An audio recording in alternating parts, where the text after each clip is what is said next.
Okay, after modeling, okay, the next thing to do is usually to color it. Okay, in 3D Max we call it shading or texturing. Okay, or by assigning a material. Right, we assign material by actually opening up this editor called the material editor.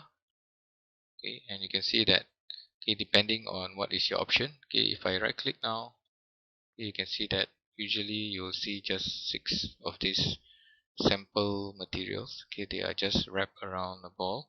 Okay, just for example, you can actually change the type. Okay, from here, if you want to change it to a cylinder, okay, or cube, okay, usually we leave it as a sphere. Right, this will actually give you a preview of what the shader, okay, will look like, okay, in the scene. Right, and this material editor also consists of things like a library. Okay, if you click on get material, you see a library of materials here. Okay, right now what you're seeing is just standard materials. You can see that this is a standard material. Okay, over here it's a standard. You can actually change that by clicking on here. Okay, which is here, it's the same thing. Okay, so I've already opened up standard material, so you can choose what kind of material you want. Okay, we'll just stick to standard for the time being. Okay, and then at the bottom you will see maps. Right, these green icons represents maps or textures. Right, this will be what we apply to the shader itself. Okay, so this is like a wrapper, okay, that you wrap around your objects. Okay, so okay, let's try to assign something to an object. Okay, let's close this and just create maybe a sphere, okay, and a cylinder and a box. Right, the most common objects that we want to map, okay, are usually either one of these three shapes, okay, or at least looks like one of these three shapes. Okay, what I'm going to do is, okay, I would just want you to realize that whenever you create something in Max, okay, you will actually assign a random color to it, right, so that you can see, okay, the differences. You can actually change the color by clicking on the swap, okay, or if you go to the modifier command, okay, you can see that you can actually change the color from there. Okay, just change color, press OK. Okay, right, but this is just a sample reference for color. This is not going to be the actual color that you're going to render out. Right, so if you want to put an actual shading in there, you need to assign one from the material editor. Right, and the easiest way to do it is to just drag and drop using your left click, right, left mouse button. Okay, let's say I want this to be a sphere, then I'll just put, maybe I'll rename this material as maybe my cue ball, okay, like a billiard ball. So I just put red ball. Right, of course it's not red, okay, but we're gonna get to that soon. Okay, let's assign this second material to the other objects. Cylinder, maybe I'll put it as a Coke can. Okay, Coke can. And maybe this will be my box. Okay, let's say it's a crate. Okay, like a crate you see in a warehouse. Okay, so now we will begin to create the simplest object. Okay, which is this red ball here. Okay, to make it red is as simple as going to the basic material parameters here. Okay, you can see, okay, we won't get into this shader basic. We just want to get into the blend. Okay, blend is a type of shading. Okay, as you've seen in your lecture slides, okay, blend is quite smooth, right, and allows things like specular. Okay, so if you just want to make it highlight, okay, shiny, you can just, okay, first of all I want to make it red, right? So you just click on either ambient or diffuse. Okay, because it's locked here. So if you change the diffuse, the ambient will also be changed. So let's click on the red color, right? Let's say red. Okay, then click OK. And now we need to make it specular, so we just raise the level of the specular. and the glossiness to make it look like a billiard ball. Right, you can see this is a preview. You can see a better preview in here.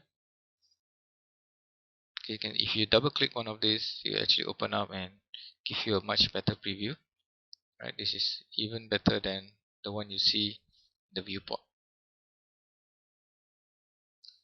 Okay, so this is an example. Okay, notice that if I turn up my glossiness, it will look more like a metallic shading. Okay, and if you turn it down, okay, it becomes more like a plastic, right, or shiny object.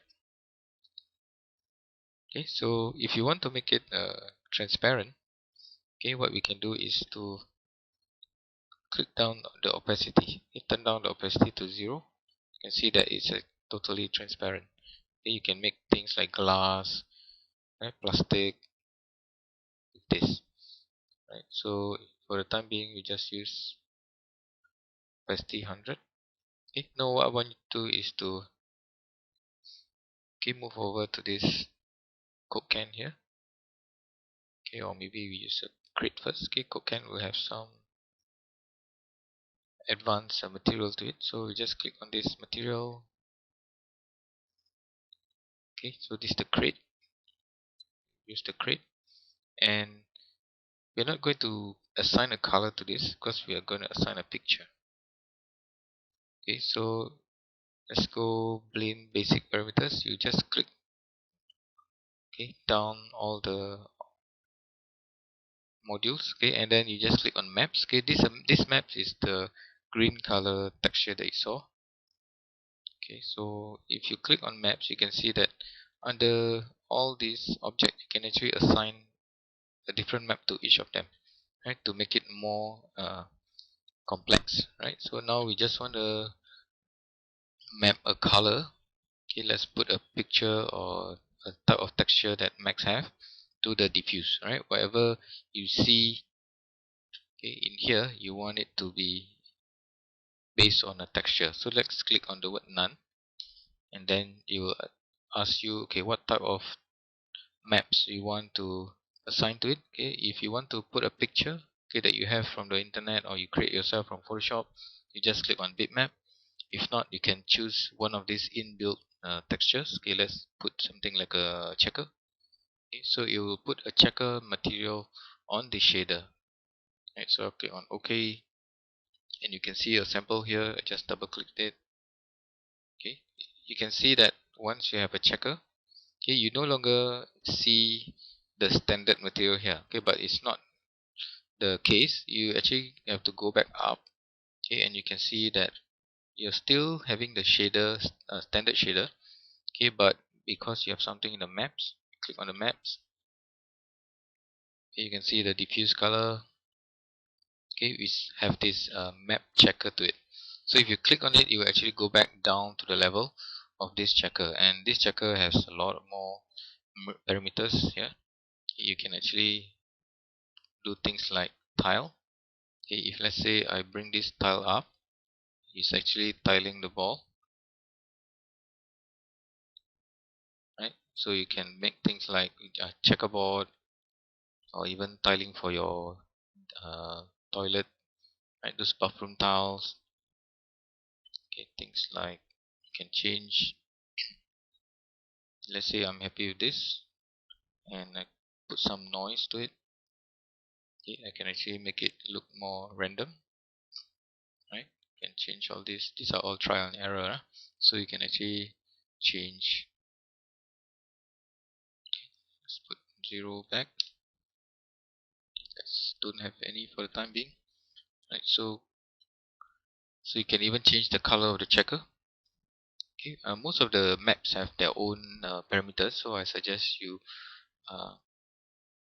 if try to play around with all of them. Okay, of course there's a help file, and they will show you all the different attributes that they can play with. Okay, so for now, let's maybe just change one color to this. Maybe I have one red here, and the black I should change to a yellow.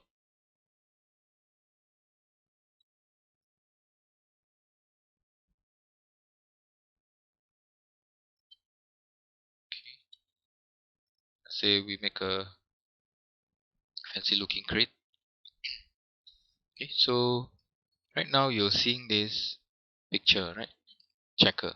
So if you go back up to the parent, which is the material, what you need to do is to realize that this color is not shown in the viewport. Okay, if you want it to be, if you just apply a standard material, your color will straight away show in the viewport. But if you apply a texture, okay, in the maps, okay, click on this checker, you notice that you can actually click on this show standard map, okay, in viewport.